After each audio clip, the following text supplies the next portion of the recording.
আজকে রান্না করেছিলাম বেলজিয়াম হাঁস। এটা কিন্তু দেশি হাঁস না, আমি জানি না এটা কি হাঁস, তবে এর নাম হচ্ছে বেলজিয়াম হাঁস। চলুন তাহলে দেখে নেওয়া যাক। আমি মাংসগুলোকে খুব ভালোভাবে ধুয়ে নিয়েছি, গরম পানি লবণ দিয়ে অনেকক্ষণ ভিজিয়ে রেখেছিলাম।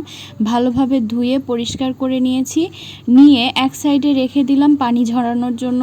তারপরে এদিকে আমি সরিষার তেল দিয়ে দিলাম পরিমাণ মতো একটা প্যানে। দেওয়ার পরে আমি গরম মশলাগুলো দিয়ে দিব। এর মধ্যে ছিল এলাচ, দারচিনি, তেজপাতা, শুকনা মরিচ, লবঙ্গ আর হচ্ছে গোলমরিচ, জিরা, আর একটা দিয়েছিলাম বড় এলাচ। এখন এই তেলের মধ্যে খুব ভালোভাবে মশলাগুলোকে ভেজে নেব। মশলাগুলো দিয়ে যখন একটা খুব সুন্দর একটা সেন্ট বের হবে, ঠিক সেই পর্যায়ে আমি পেঁয়াজ আর কাঁচামরিচ দিয়ে দিলাম। আপনারা পেঁয়াজ কিন্তু আলাদাভাবে ভেজে নিতে পারেন, তবে আমি ভিডিওর সুবিধার্থে আমি একসাথেই দিয়েছি। হালকা যখন লাল হয়ে যাবে, ঠিক সেই পর্যায়ে আমি গুঁড়া মশলা, বাটা মশলা একসাথেই দিয়ে দিলাম। এর মধ্যে ছিল আদা বাটা, রসুন বাটা, পেঁয়াজ বাটা, তারপরে জিরার গুঁড়া, ধনের গুঁড়া, হলুদের গুঁড়া আর মরিচের গুঁড়া। এখন মশলাগুলোকে তেলের সাথে একটু ভালোভাবে ভেজে নেওয়ার পরে আমি পানি দিয়ে দিলাম কষানোর জন্য।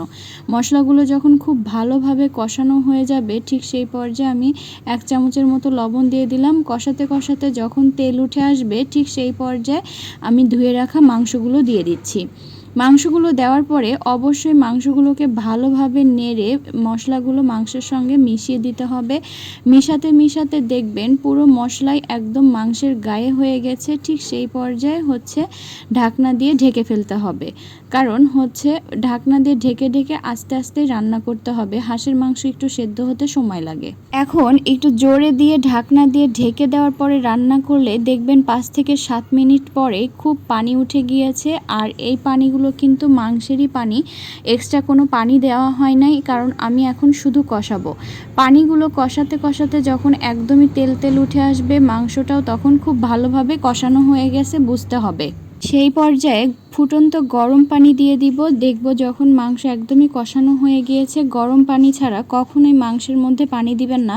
যদি ঠান্ডা পানি দেন, মাংসের সেই স্বাদটাই কিন্তু শেষ হয়ে যাবে। সেটা আমি বারবারই বলে দিচ্ছি, আপনারা অবশ্যই ফুটন্ত গরম পানি দেওয়ার চেষ্টা করবেন। আমি ঝোলটা একটু পরিমাণ যখন চলে আসবে, ঠিক সেই পর্যায়ে আমি গরম মশলার গুঁড়া দিয়ে দিলাম। আপনারা যদি এমনি খেতে চান কষানো মাংস, ঠিক যখন গরম পানি দিলাম তার আগেই আপনারা খেয়ে নিতে পারেন, তবে আমি একটু ঝোল ঝোল রাখবো বিধায় আমি গরম পানি দিয়েছিলাম পরিমাণ মতো।